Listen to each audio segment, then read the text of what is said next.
Hello and welcome to News Across Nigeria.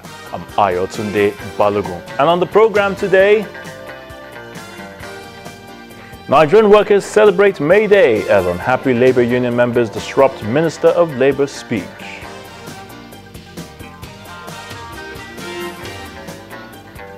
Nigerian Labour Congress President insists on a new minimum wage and review of workers' salaries across the country.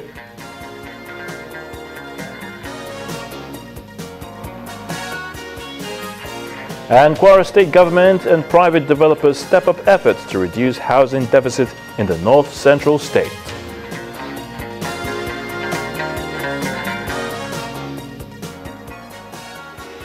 It's May Day today, and workers across the country turned out in their various states to mark the annual holiday to celebrate the achievements of workers around the world who have always had to struggle to win decent wages and safe working conditions.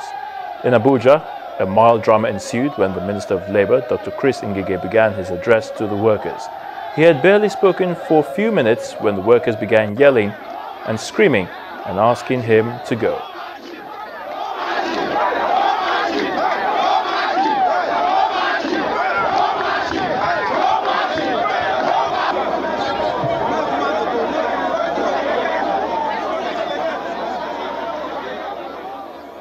Meanwhile, Senate President Dr. Bukola Saraki has described Nigerian workers as the lifeblood and driving force of the nation's development in view of their invaluable contributions. In a statement signed by his Special Advisor, Media and Publicity, Yusuf Olaniyonu, in Abuja, to mark the 2017 Workers' Day celebration, Senator Saraki lauded the resilience and commitment of workers in both the formal and informal sectors, describing their contribution to the nation and the economy as priceless. He says every Nigerian worker in both the formal and informal sectors make a priceless contribution to the sustainability of the country, especially those from the SMEs that contribute over 47% to the GDP, to the civil servants who are the driving force behind government. He adds that the Senate will continue to partner with Nigerian workers to enact legislation that will guarantee that they get their dues at the appropriate time and that their safety and well-being in the workplace are reassured. Meanwhile, the president of the Nigerian Labour Congress, the NLC, Mr. Ayuba Wabba, has been speaking on the welfare of workers across the country. In an interview with Channels Television, Mr. Wabba is demanding for a review of salaries of all workers and a new benchmark for the minimum wage.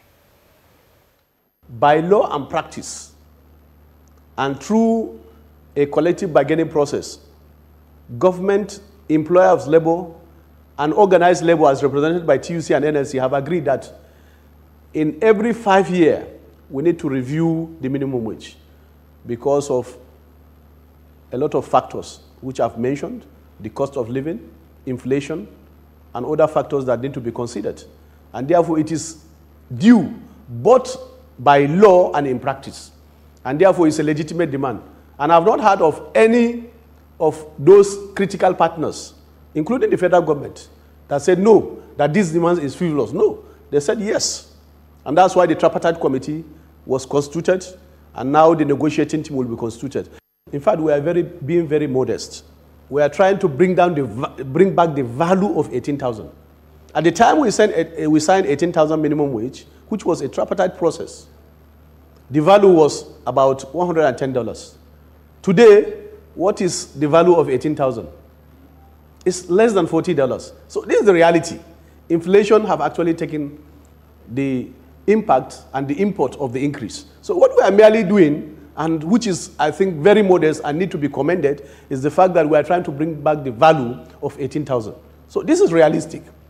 Don't also forget, we demanded for 18,000 minimum wage. Our political elites increased their salary and earning across board, from councillor to the highest office in the land, by over 800%.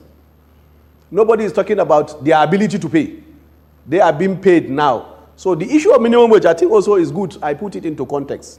The fact that I've seen of recent people saying that we are demanding that salaries across board should be equal. That is not correct. We are saying that the minimum, which is the minimum below which no employer of labor, both government and private, should pay, should be the minimum wage. So let us not confuse the issue of the minimum wage with the entire salary package. So the minimum wage is an ILO standard to protect the most vulnerable worker from exploitation. That's the difference between a slave and a worker. A worker must be able to have a decent way of living. He must be able to cater for his family, for him to put his best into the work he is doing.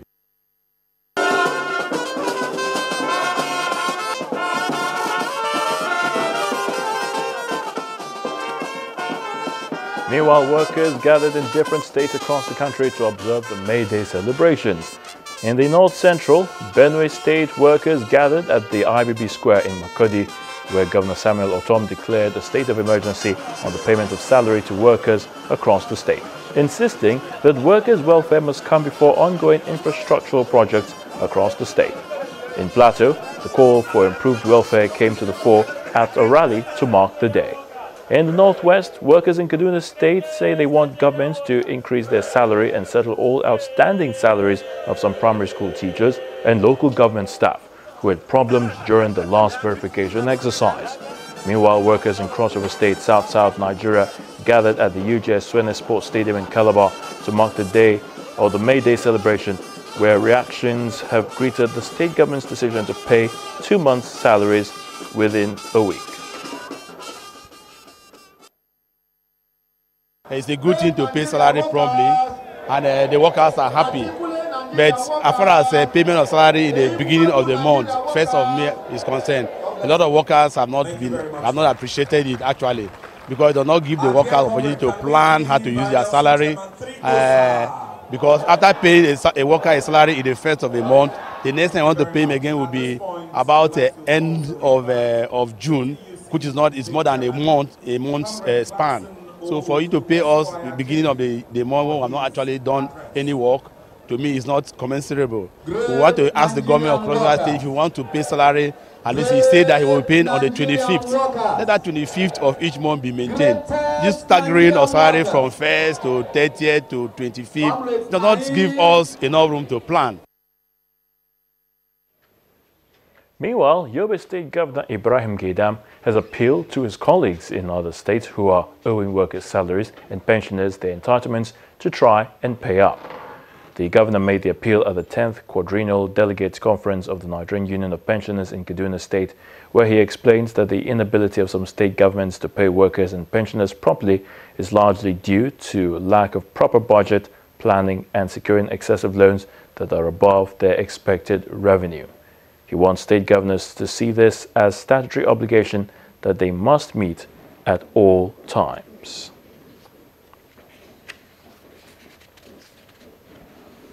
When we come back on the news across Nigeria, yes, it's to the Covenant Christian Center, where the Minister of Finance, Kemi Adeosun, has been speaking on what exactly needs to be done to put Nigeria right on track. We'll be right back.